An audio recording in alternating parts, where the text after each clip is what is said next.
ఒక్కసారి కొమ్మూరి గోల్డ్ కి కాల్ చేయండి. తాకట్లో ఉన్న మీ బంగారాన్ని విడిపించి మార్కెట్ ప్రైస్ కి వాళ్ళు కొనుక్కుని మిగతా డబ్బులు మీకు ఇచ్చేస్తారు. హాయ్, వెల్కమ్ టు మనం టీవీ. కట్నం అడిగేవాడి గాడిద. నేను మీ journalist Manoj. So Donald Trump ఇండియాపై మరొకసారి టారిఫ్ మూత మోగిస్తున్నాడు. ఎట్టి పరిస్థితుల్లో 50% నుంచి 500% పెంచుతానని చాలా కరాఖండిగా చెప్తున్నాడు. దానికి చట్టబద్ధత కల్పిస్తానని కూడా కుండబద్దలు కొట్టినట్టు మాట్లాడుతున్నాడు ప్రపంచ వేదికల పైన. సో ఇలాంటి నేపథ్యంలో ఒకవేళ 500% టారిఫ్ వారు విధిస్తే మనకి ప్రత్యామ్నాయం ఏంటి మాట్లాడదాం. మనతో పాటు జాయిన్ అయ్యారు senior journalist, social activist Priya Chaudhary garu. నమస్కారం మేడం. నమస్తే మేడం, నిజంగా 50 నుంచి 500 అంటే 10 times ఎక్స్ట్రా. అసలు టెక్నికల్గా లాజికల్గా వర్కౌట్ అవుతా? వర్కౌట్ అయితే మనకున్న ఆల్టర్నేటివ్స్ ఏంటి? విషయం ఏంటంటే అసలు ఈ ఇష్యూ ఎక్కడి నుంచి వచ్చింది అనేది నేను ఇంతవరకు చూడలే, కానీ అందరూ మాట్లాడుతున్నారు. ఒక చిన్న విషయం మాట్లాడదాం. ఏంటంటే ఇప్పుడు ఎక్కడైనా సరే మనకి ట్యాక్స్ అనేటటువంటి 50% అనేటటువంటి అది లాజిక్ అండ్ నార్మల్, అది జనరల్. దాన్ని 75కి పెంచాలన్నా కూడా ఆలోచించాల్సినటువంటి విషయం. పోనీ ఒకవేళ ఇన్ఫ్లుయెన్స్ యూజ్ చేసినా ఇట్స్ ఓకే, బట్ 100కి 100% వేయడం అనేటటువంటిది కూడా ఒకటి ఆలోచన. ఏకంగా 500% ఆయన వేస్తానన్నాడు, మనం మాట్లాడుకుంటున్నాము. ఇది ఎలా సాధ్యం అనేటటువంటిది ఒక్క బుర్రకు కూడా అర్థం కాలేదా? నాకైతే అర్థం కాలేదు, టు బి ఫ్రాంక్ అయితే. ఎందుకంటే వరల్డ్ ట్రేడ్ ఆర్గనైజేషన్ అనేది ఒకటి ఉంది, WTO యాక్సెప్ట్ చేస్తుందా ఇంత హైక్? దగ్గర 10 times హైక్ని యాక్సెప్ట్ చేస్తుందా? ఒకళ్ళు ట్రంప్ చెప్తే వినే ప్రస్తుతం ఉంటుందంటారా? ఏమంటే ట్రంప్ చెప్తే అంటే WTO కాదండి, అది ఒకప్పటి రోజులు. ఇప్పుడు అమెరికా చెప్తే WHO ఒకప్పుడు వీళ్ళు రూల్ చేసినట్టుగా, మెడికల్ మాఫియా రూల్ చేసినట్టుగా, ఇప్పుడు WTO ట్రంప్ రూల్ చేయడానికి ఇది అంత తేలికైనటువంటి వ్యవహారం కాదు. ట్రంప్ చెప్పంగానే WTO తన రూల్స్ మార్చేసుకోవడానికి how it possible? He is also one of the member in WTO. దాని నామ్స్ ని క్రాస్ చేసి వచ్చి 10 times ఒక్కసారి 500% ట్యాక్స్ అంటే నువ్వు ఎలా చేస్తావు? ఎట్లా చేసినా 500% ట్యాక్స్ పెంచితే అది ఎవరికి నష్టం చెప్పండి? ఎవరికి నష్టం? మనం ప్రత్యామ్నాయాలు చూసుకోలేమా? చూడలేమా? ఎవడండి 50 రూపాయల వస్తువుని 500 పెట్టి కొనడానికి ఎవడు రెడీగా ఉంటాడు? 500 పెట్టి నువ్వు ఎక్స్పోర్ట్ చేద్దామన్నా, నువ్వు ఎక్స్పోర్ట్ చేసుకునేటటువంటి వాటి మీద 500% ట్యాక్స్ వేసినా, నువ్వు ఇక్కడ దాని మీద నువ్వు అక్కడే వసూలు చేసుకోవాలి కదా మనం డబ్బులు ఇచ్చేటటువంటి దాని మీద. మనం ఎందుకు ఎక్స్పోర్ట్ చేస్తామండి లాస్కి? ఏమన్నా అర్థం ఉందా? లేదు. అతను ఇక్కడ ఉన్నటువంటి వస్తువుల మీద అతను మనం ఇంపోర్ట్ చేసుకునే వాటి మీద వేసాదా అనుకుందాం. అసలు అంత ఎఫర్ట్స్ పెట్టేటటువంటి తలసరి ఆదాయం భారతదేశానికి ఉందా? ఆలోచించాలి కదా. ఇక్కడ ఎక్కువ మనం వాడుకునేది ఏంటి?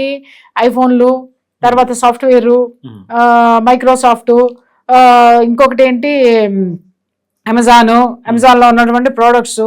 వీటన్నిటి మీద 10 times అతను ట్యాక్స్ పే చేసుకుంటూ పోతే 50 రూపాయలు పెడితే కార్పెట్ వస్తుంది, ఐ మీన్ ఒక చిన్న ఇది వస్తుందని అనుకుందాం. 500 రేపొద్దున మార్చిన తర్వాత నేను ఎందుకు కొంటా? చీప్ గా వస్తుందని నేను అమెజాన్లో కొంటున్నాను. నువ్వు అమెజాన్లో నువ్వు అంత పెడితే నా ఇంటి పక్కన నాకు 45 రూపాయలకు దొరుకుతుంటే నేను అది కొనుక్కుంటా అంతే కదా. ఎందుకు కొనుక్కుంటాను నేను? అసలు కొంచెం అన్న ఆలోచన ఉందా?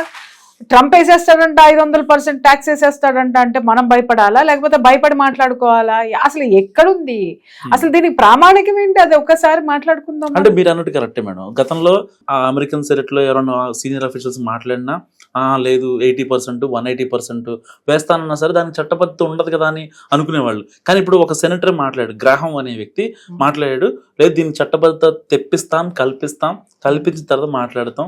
సో అన్ని అనుకుంటే కనుక కరెక్ట్ గా ఈ మంత్ 20 లోపు వాళ్ళ యొక్క ఆదేశాలు అమల్లోకి వచ్చే అవకాశం. అవునండి, నిజమే. సరే, వాళ్ళ తలకాయ లేని మాటలు వాళ్ళ మాటలనే పట్టించుకుందాం అని అనుకుందాం, ఎందుకంటే మనకు అంతకంటే తలకాయ లేదనుకుందాం కొంతసేపు. సరే, వాళ్ళు చట్టబద్ధత తీసుకొచ్చి 500% మన మీద ట్యాక్స్ వేస్తారు. ఇప్పుడు నేను ఒక మాట మాట్లాడుతున్నాను, మనం ఎక్స్పోర్ట్ చేయాల్సినటువంటి వాటి మీద వాళ్ళు దిగుమతి సుంకం వేసుకున్నా కూడా 500% వేసుకున్న తర్వాత వేసినా కూడా మనం వాళ్ళే కదా, అక్కడి నుంచే కదా మనం ప్రోడక్ట్స్ అమ్మి మనం డబ్బులు తెచ్చుకోవాలి. ఇక్కడ నుంచి ఎక్స్పోర్ట్ చేసే దాని మీద ఎవరు డబ్బులు కట్టాలి? అక్కడ కొనుక్కునేవాడు కట్టాలి. అక్కడ ఎవరికైతే మనం ఎక్స్పోర్ట్ చేస్తున్నామో వాడు కట్టాలి. వాడు అంతే. ఇప్పుడు మనం ట్యాక్స్ కూడా దాంట్లో వేసే కదా వస్తువు ధర అనేటటువంటిది నిర్ణయించడం జరుగుతుంది. యాక్చువల్ గా మనం ఇక్కడ నుంచి కెమికల్స్ ఇక్కడ నుంచి మనం ఎక్స్పోర్ట్ చేసేటటువంటివి ఉన్నటువంటి ఆటోమొబైల్స్ స్పేర్ పార్ట్స్ ఇట్లాంటివి మనం ఎక్స్పోర్ట్ చేస్తున్నాం. అది 10 times ఎక్కువ పెట్టి వాడు అక్కడ కొంటాడా? కొంటాడా? లేదు. మనం ఎందుకు ఎక్స్పోర్ట్ చేస్తామండి? అమెరికాకి ఎక్స్పోర్ట్ చేయడం మానేసి యుఏఈ కంట్రీస్కో లేకపోతే యూరోపియన్ కంట్రీస్కో లేకపోతే అమెరికన్ ఎమిరేట్స్కో మనం అటు బేరాలు చూసుకుంటాం, కానీ ఇటు ఎందుకు పోతాం అసలు? ఎవరు నష్టపోయేదెవరు? లేదు. అతగాడు మనకి ఇక్కడ ఉన్నటువంటి అమ్మేటటువంటి ఐఫోన్ల మీదో లేకపోతే మైక్రోసాఫ్ట్ మీదో లేకపోతే ఫేస్బుక్కి సంబంధించిందో వీటికో వాటికో ఇవన్నీ వాడుతున్నాం కాబట్టి వీటి మీద వేసాడు అనుకుందాం. మనకి మన ఆదాయానికి మించి మనం వాడి వస్తువులు కొనుక్కోవాల్సిన కర్మ భారతదేశానికి ఎందుకు పట్టింది, భారతీయుడికి ఎందుకు పట్టింది? ఇమ్మీడియట్ గా ప్రత్యామ్నాయం వైపు వెళ్ళిపోతాం కదా. ఇప్పుడు ఫేస్బుక్ బదులు టెలిగ్రామ్ వాడతాం కదా, తర్వాత వాట్సాప్ బదులు ఇంకోటి ఏదో వచ్చింది కదా ఈ మధ్య కాలంలో, ఏంటిది అది, ఏదో తమిళ పేరు ఉంటుంది, అది వాడతాము. ప్రత్యామ్నాయాలు చూసుకుంటాం. కోకోకోలా ఇప్పుడు ఎంత 10 రూపాయలు పెట్టి కొనుక్కుంటున్నామో చిన్న బాటిల్, అది రేపు పొద్దున ఎంత అవుతుంది? 100 రూపాయలు అవుతుంది. 100 రూపాయలు పెట్టి ఎందుకు కొనుక్కుంటాం? థమ్స్అప్ 10 రూపాయలే కాబట్టి పెట్ బాటిల్ థమ్స్అప్ కొనుక్కుంటాం. అది మన ఇండియన్ ప్రోడక్ట్ కాబట్టి మనకే మంచిది కదా వాడు పెంచితే. ఇక్కడ కనీసం జనాలు పిల్లకాయలు ఫేస్బుక్ నుండి వాటికి అలవాటు పడి పని పాట లేకుండా ఉన్నాడు. ఉత్పత్తి పెరిగింది అనుకోండి, ప్రతి ఒక్కటి పని చేసుకుంటాడు కదా. మన స్థూల ఆదాయం నగర ఆదాయం మందే పెరుగుతుంది జీడిపిలో, అప్పుడు మనమే నెంబర్ 1 ఉంటాం. అల్టిమేట్ గా మనమే నెంబర్ 1 అవుతాం. ఆబ్వియస్లీ. ఎట్లా ఆలోచిస్తారు కొన్ని. ఇప్పుడు నేను నీకు ఒక వస్తువు అమ్ముతున్నప్పుడు నువ్వు దానికి తీసుకోవడానికి నువ్వు డబ్బులు అడిగావు, నేను ఇస్తానా? లేదు. నీ దగ్గర నుంచి నాకు అమ్ముతున్నావు, దాన్ని 100 రెట్లు చేసావు, తీసుకుంటానా? రెండు జరగవు కదా. సో దీని మీద టాపిక్స్ ఎక్కడి నుంచి వస్తున్నాయి మరి? నాకు ఆ లాజిక్ అయితే మాత్రం నాకు తెలియదు, ఎందుకంటే నేను economics student. So how it possible? మాట్లాడడానికి కూడా అంటే ఎవడు పడితే ఏదో పడితే అది మాట్లాడేస్తే ఒకప్పుడు అయ్యో అమ్మో అని మాట్లాడుకోవడానికి ఒకప్పుడు రోజులు కాదు కదా. వాళ్ళు ప్రతి ఒక్కడు ఎడ్యుకేట్ అయ్యి ఉన్నాడు, ప్రతి ఒక్కడు ఇంటర్నెట్లో ఎత్తుక్కుంటున్నాడు, ఏది సాధ్యం ఏది అసాధ్యం అనేది తెలుసుకుంటున్నాడు. ప్రతి ఒక్కడు ఇప్పుడు ఇవాళ ఎడ్యుకేషన్ గ్లోబలైజేషన్ అయిపోయింది, ప్రతి ఒక్కడికి జీడిపి ఏంటనేది అర్థమవుతుంది, టాక్సేషన్ ఏంటనేది వాడు తెలుసుకుంటున్నాడు.